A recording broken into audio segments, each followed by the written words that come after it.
The first transmission arrived without fanfare, a cold, calculated message that should have broken humanity's spirit. Commander Lyra Ven stared at the holographic display, her fingers tracing the alien ultimatum that hung in the air like a death sentence. The Krell Collective's ultimatum was brutally simple: complete surrender or total annihilation. Humanity had precisely 72 hours to evacuate Earth or face extinction. Most expected panic. Most anticipated chaos. Instead, something entirely unexpected happened. The global communication networks, typically a cacophony of fear and dissent, fell into an eerie, calculated silence. No frantic broadcasts. No widespread hysteria. Just a profound, almost supernatural calm that sent a chill down the spines of the Krell observers monitoring Earth.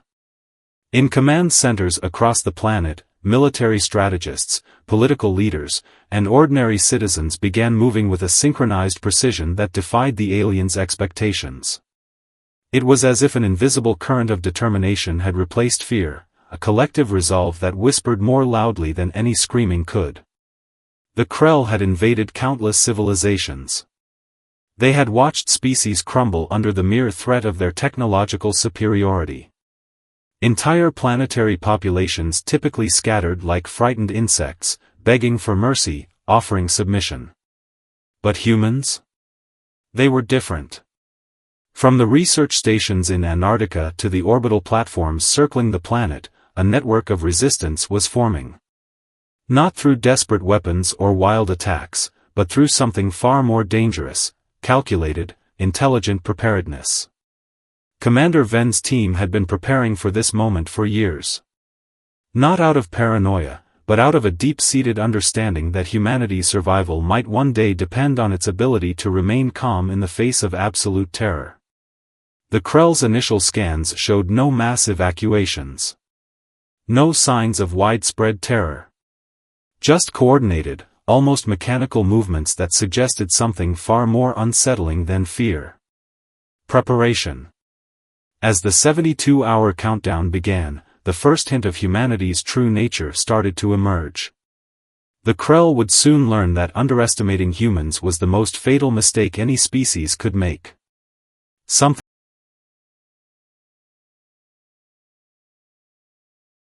48 hours before the Krell Collective's deadline, the true extent of humanity's response began to crystallize. Deep beneath the Cheyenne Mountain complex, Commander Lyra Ven watched as holographic displays tracked a network of preparation so intricate that it defied conventional military strategy. This wasn't just a defense plan, it was a carefully orchestrated global ballet of human resilience. In the Arctic research stations, teams of scientists had been working on technologies the Krell couldn't comprehend. Dr. Elena Rodriguez, a quantum physics specialist, had spent the last decade developing adaptive camouflage technology that could fundamentally alter how matter interacted with electromagnetic waves. What the Krell saw as a planet was about to become something entirely different. Across the globe, seemingly unconnected events began to align. In rural communities, farmers and local mechanics collaborated on modifying agricultural equipment into sophisticated communication and defense systems. Old satellite networks were repurposed, creating a mesh of communication that was virtually undetectable by conventional scanning methods. The Krell monitoring teams grew increasingly frustrated. Their advanced predictive algorithms, which had successfully mapped the psychological responses of hundreds of civilizations, were failing catastrophically against human unpredictability. "They're not preparing to fight," one Krell analyst reported to their supreme commander, "they're preparing to survive." But survive meant something entirely different to humans than it did to the Krell. This wasn't about individual preservation, it was about collective adaptation. In orbital stations, engineers worked alongside artificial intelligence systems to reconfigure defense platforms. These weren't traditional weapons, but adaptive systems that could transform, redirect, and repurpose energy in ways the Krell had never encountered. Each platform was a living, breathing network of potential, ready to shift and change at a moment's notice. Commander Ven understood something fundamental that the Krell had missed. Humanity's greatest strength wasn't in its individual capabilities, but in its ability to unite, to adapt, to transform challenges into opportunities. The 72-hour countdown wasn't a period of fear. It was a countdown to humanity's most extraordinary moment. Military strategists, scientists, local communities, global networks, all were moving with a synchronicity that seemed almost supernatural. But it was purely human. No alien technology could replicate the complex, often chaotic, but ultimately brilliant human capacity for collective problem-solving. 24 hours remained. The Krell had no idea what was coming.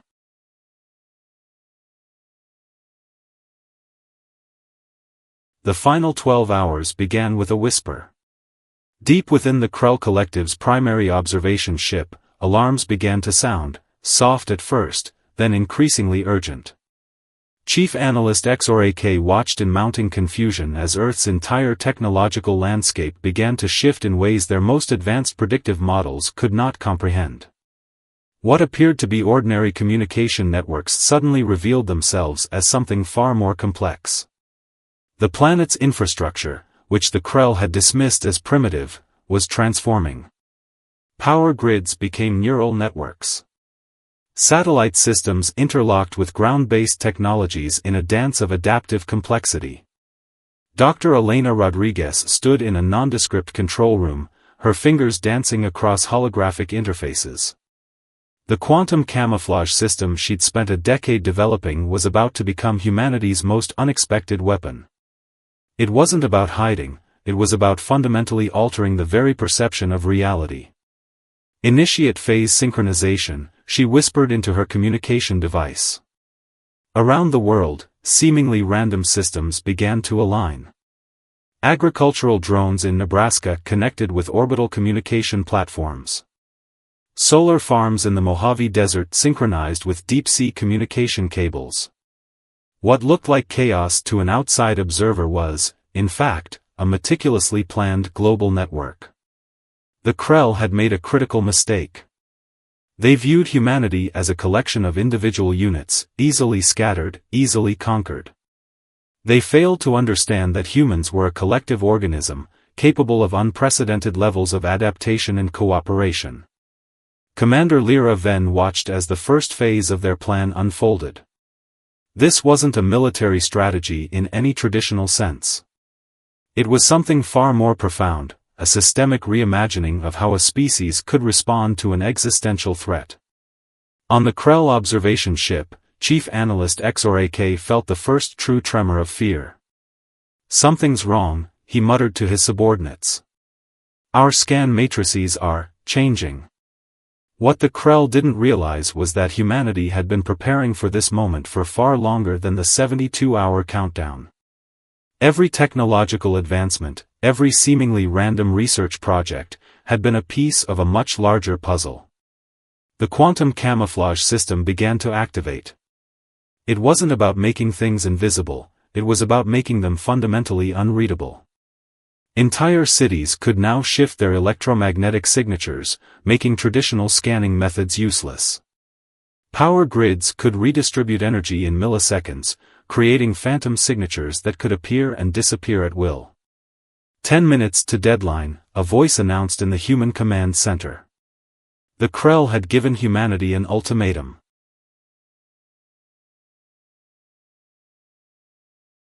This was more than a defense. This was a complete reimagining of what it meant to be a species facing.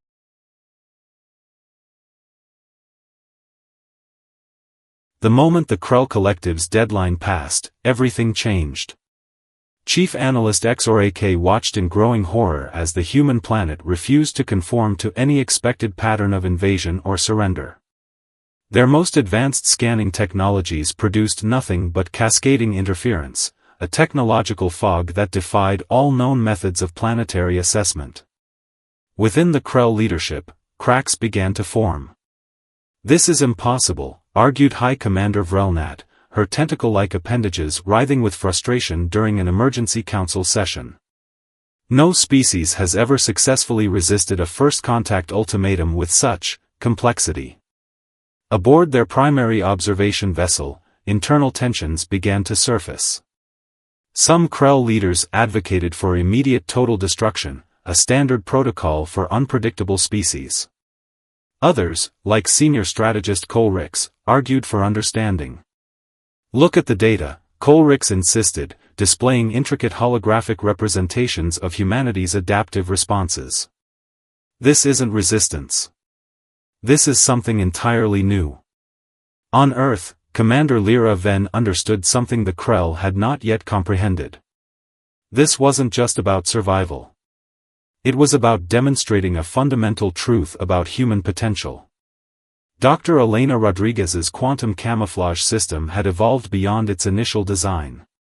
What began as a defensive technology was now a complex communication network that could manipulate electromagnetic signatures in ways that confused and destabilized the Krell's most advanced scanning technologies.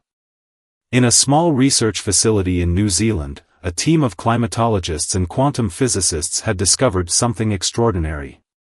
The human technological response wasn't just about defense, it was about fundamentally altering the rules of engagement. The Krell had encountered thousands of civilizations. They had conquered hundreds. Their technological superiority was built on a simple premise: overwhelming force and psychological intimidation. Humanity was systematically dismantling that premise, piece by piece. "They're not hiding," Ulrichs explained to the increasingly agitated Krell Council. "They're communicating. But not in any way we understand." Each human technological system was now part of a living, breathing network. Agricultural drones communicated with orbital platforms. Solar farms synchronized with deep-sea communication cables. What looked like chaos was actually the most sophisticated distributed intelligence the Krell had ever encountered. The first serious fracture in the Krell collective emerged. Ulrichs' faction believed humanity represented something unique, a species that could fundamentally challenge their understanding of technological and social evolution.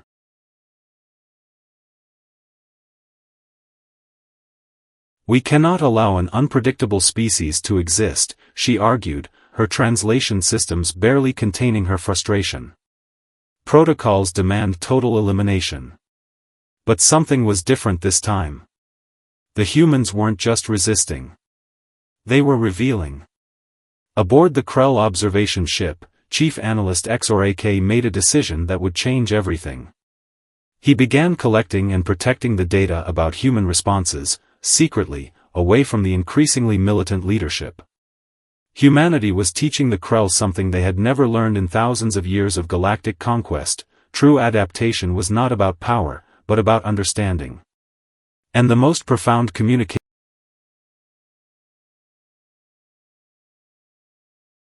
72 hours after the initial ultimatum, the Krell collective launched their true assault. It wasn't a military strike. It was something far more insidious. Every human technological system simultaneously began to fail. Power grids collapsed. Communication networks disintegrated. The quantum camouflage systems that Dr. Elena Rodriguez had developed started to unravel at their most fundamental level. Commander Lyra Ven watched in stunned silence as the carefully constructed network of human resistance began to crumble. The Krell had found a way to exploit the very interconnectedness that had been humanity's greatest strength. Orbital platforms went dark. Satellite networks crashed. The intricate web of global communication that humanity had so carefully constructed dissolved like morning mist. "It's a quantum dissolution," Dr. Rodriguez whispered, her voice barely audible over the emergency communications. "They've found a way to unravel our quantum entanglement networks." Panic began to spread. Not the wild, uncontrolled fear the Krell had expected, but a calculated dread that spoke to something deeper. This was humanity's darkest hour, the moment when everything they had prepared seemed to be falling apart. In the Cheyenne Mountain complex, backup systems failed one by one. The quantum camouflage technology that had seemed so promising began to break down at its most fundamental level. Each system's failure cascaded through the network, creating a domino effect of technological collapse. Aboard the Krell observation ship, High Commander Vrelnat watched with a sense of triumphant satisfaction. "Observe," she told her subordinates. "This is how true conquest works. Not through violence, but through the systematic dissolution of hope." But hope, as humanity would soon demonstrate, was not something that could be easily dissolved. In small research stations, in community centers, in hidden facilities across the planet, human beings began to do something unexpected. As their most advanced technologies failed, they started to fall back on something far more fundamental. Manual systems activated. Old-school communication methods emerged. Ham radio operators began to create a new network. Sailors with shortwave radios started communicating. Rural communities with pre-digital infrastructure became communication hubs. The Krell had a critical misunderstanding about humanity. They believed that removing technological infrastructure would break the human spirit. They were wrong. In a small town in Montana, a group of farmers began using a communication system based on old military protocols. In a research station in Antarctica, scientists started rebuilding their networks using nothing more than basic electrical components and ingenious problem-solving. Commander Venn realized something profound. The Krell had attacked their technology. But technology was just...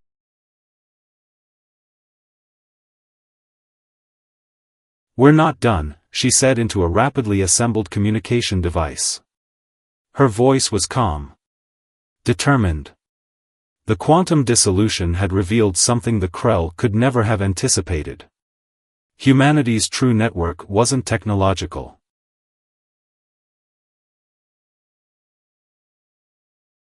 Ulrich, the Krell strategist who had argued for understanding humanity, discovered the truth in a moment that would redefine everything the collective believed about intelligent life. The human response wasn't just about survival. It was about something far more profound. As the Krell celebrated their apparent technological victory, a different kind of network emerged. It wasn't digital. It wasn't even technological. It was fundamentally human, a web of connection that transcended any single system of communication. In rural communities, in urban centers, in research stations, and aboard isolated ships, humans began to communicate through the most basic of human technologies: storytelling, problem-solving, and collective action. Dr. Elena Rodriguez had prepared for this moment her entire career. The quantum dissolution wasn't a defeat, it was a transformation. The technology they had developed was never just about hiding or defending. It was about creating a living, breathing network of human potential. "They don't understand," she told Commander Venn over a makeshift communication system assembled from spare parts. "Our strength was never in our technology. It was in our ability to connect." The Krell had a fatal misunderstanding about networked intelligence. They viewed networks as technological constructs, rigid, predictable, easily dismantled. Humanity's network was organic, fluid, constantly changing. Aboard the Krell observation ship, Ulrich began to piece together the extraordinary truth. The humans weren't just resisting. They were teaching. Each failed technological system revealed a more intricate layer of human adaptation. When satellite networks collapsed, community radio networks emerged. When power grids failed, local energy solutions appeared. When global communication systems dissolved, people found new ways to share information, to support each other, to solve problems. Chief Analyst XORAK, who had been secretly collecting data, realized something momentous. This wasn't a species fighting for survival. This was a species reimagining what survival meant. The quantum camouflage technology developed by Rodriguez was more than a defensive system. It was a living metaphor for human potential. Each time the Krell thought they had broken through, the system would adapt, transform, find a new way of existing. In the Cheyenne Mountain complex, Commander Venn watched as humanity's true strength emerged. It wasn't about technological superiority. It was about the ability to transform challenge into opportunity. "We're not hiding," she said to her team. "We're revealing." The Krell had encountered thousands of civilizations. They had conquered hundreds. But they had never encountered a species.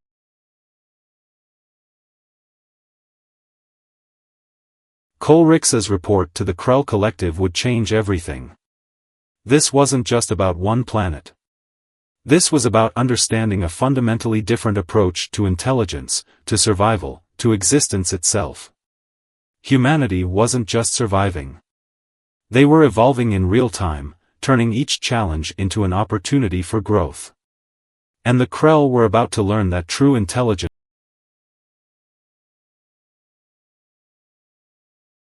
The final moment of understanding came not with a battle, but with a conversation. Kohlrichs, the Krell strategist who had championed understanding, requested a direct communication with humanity's representatives. What began as a potential final confrontation transformed into something entirely unexpected. Commander Lyra Venn and Dr. Elena Rodriguez sat in a makeshift communication center, a testament to human resilience. Around them, a network of community leaders, scientists, and ordinary individuals watched and waited. "We do not understand," Kohlrichs began, its translation systems carrying a hint of genuine curiosity. "How did you survive? How did you transform?" The question hung in the air, laden with generations of galactic conquest and misunderstanding. Dr. Rodriguez leaned forward. "Survival isn't about technology," she explained. "It's about connection. Adaptation. Hope." The Krell had always viewed intelligence as a measurable, controllable resource. Humanity revealed it as something far more dynamic, a living, breathing ecosystem of potential. Through their conversation, the truth emerged. The quantum camouflage system was never just a defensive technology. It was a metaphor for human existence, constantly changing, adapting, finding new ways to exist when old ways failed. Kohlrichs learned that humanity's greatest strength wasn't in its individual capabilities, but in its collective spirit. When technological systems failed, human beings didn't collapse. They rebuilt. They connected. They found new ways to communicate, to support each other, to solve problems. The Krell Collective had encountered thousands of civilizations. They had conquered hundreds. But they had never met a species that could turn total system failure into an opportunity for growth. Commander Venn shared stories. Not of technological triumph, but of human resilience. Of communities coming together. Of innovation born from challenge. Of hope that refused to be extinguished. "We didn't just survive," she explained. "We transformed." The revelation was profound. Intelligence wasn't about control. It was about adaptation. About seeing potential in the most challenging moments. About understanding that every setback is an opportunity to grow, to connect, to become something more. Kohlrichs' report would change the Krell Collective forever. This encounter was more than a potential conquest. It was a lesson in what true intelligence could mean. As the communication ended, Dr. Rodriguez turned to Commander Venn. "We showed them something important," she said quietly. "What's that?" Venn asked.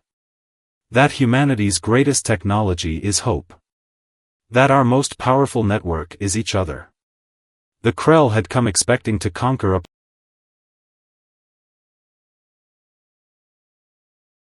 In the end, humanity's response wasn't about defeating an alien threat. It was about revealing a fundamental truth: resilience is not about surviving. It's about growing. About connecting. About transforming challenges into opportunity.